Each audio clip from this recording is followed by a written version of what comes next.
শালিনীকে ধমক দিয়ে শালিনীর জায়গাটা বুঝিয়ে দিল ফুলকি। হ্যাঁ বন্ধুরা, ফুলকি সিরিয়ালে আজকের পর্বে তোমরা এরকমটাই দেখতে পাবে। পুরো গল্পটা জানতে হলে প্লিজ লাইকদের সঙ্গে থেকো। রোহিতের সব কথা সবাই মেনে নিলেও কিন্তু জেঠিমণি কিছুতেই মেনে নিতে পারে না। সে রোহিতকেই দোষ দিতে থাকে। তখন ফুলকি প্রতিবাদ করাতে জেঠিমণি তখন ফুলকিকেই চড় মারতে যায়। সেই সময় রোহিতের মা হাত ধরে নেয়, বলে আমি যেটা পারিনি আজকে ফুলকি সেটা পেরেছে।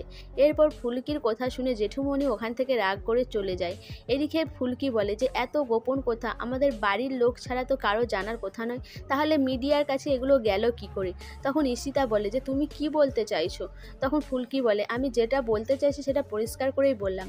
রুদ্র বলে যে ফুলকি যা বারবার সে একে এক্ষুনি দমিয়ে দিতে হবে। তখন রুদ্র বলে তুমি কার দিকে আঙুল তুলছো ফুলকি? তুমি সব সময় কেন সন্দেহ করো? এরপরে জেঠুমণি বলে যে চুপ করো রুদ্র, ফুলকি যেগুলো বলছে একদম কিন্তু যুক্তিহীন কথা বলছে না, ও যা বলছে একদম ঠিকই বলছে। আমারও তো এটা প্রশ্ন, কে মিডিয়ার কাছে এত গোপন কথা দিল? আমাদের বাড়ির লোক ছাড়া তো কেউ এগুলো জানতো না, আর জানার কথাও নয়। শালিনীর কাছের লোক তো ঈশিতা, তাহলে ঈশিতাই কি এগুলো বলেছে? তখন রুদ্র বলে যে ঈশিতা যাও উত্তর দাও, ফুলকি তো সবসময় তোমাকেই দোষ দিয়েছে, তাই তোমার পদটা আজকে চলে গেছে, যাও তুমি কি বলতে চাও বলো। এরপর ঈশিতা বলে আমি আর কি বলবো, ফুলকি যেটা বলে সেটাই সবাই বিশ্বাস করে নেয়। তখন জেঠুমণি বলে আমি তো তোমায় বলতে বলছি বলো। তখন ঈশিতা বলে আমি এসবের কিছুই জানি না, সত্যি বলছি আমি তো এই বাড়িরই মানুষ, তাহলে এই বাড়ির ক্ষতি চাইবো কেন? এরপর জেঠুমণি বলে তাহলে এই সব খবর গেল কি করে? তখন কাকুমণি বলে এত তর্ক বিতর্ক না করে এগুলো সব চাপা দেওয়ার চেষ্টা করতে হবে আমার দিকে। রুদ্র বলে এই ঝড় কোনোভাবেই থামানো যাবে না, এই ঝড় আরও বড় আকারে আসতে চলেছে, মাস্টারমশাই সব তৈরি থাকুন।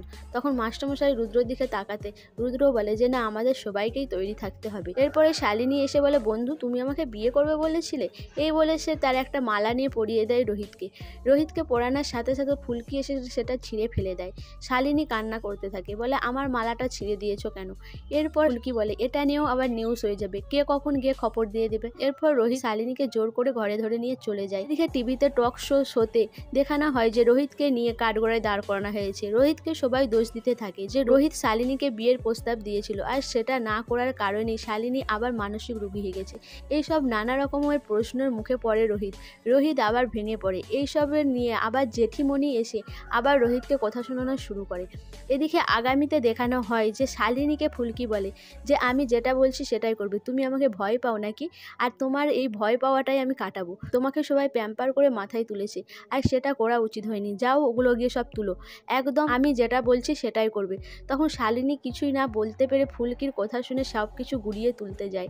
এদিকে ঈশিতা আর রুদ্র ফুলকির এই রূপ দেখে অবাক হয়ে যায়। সো বন্ধুরা, ফুলকি কি তাহলে এবার বুঝতে পারছে যে শালিনী ফুলকিকে ভয় পাওয়ার নাটক করছে? এবার কি ফুলকি তাহলে সব সত্যিটা সবার সামনে নিয়ে আসবে? তোমাদের কি মনে হয় অবশ্যই আমাকে কমেন্ট করে জানাবে। আর আমার ভিডিওটা ভালো লাগলে প্লিজ সাবস্ক্রাইব করে দিও, আর লাইক কমেন্ট শেয়ার করো।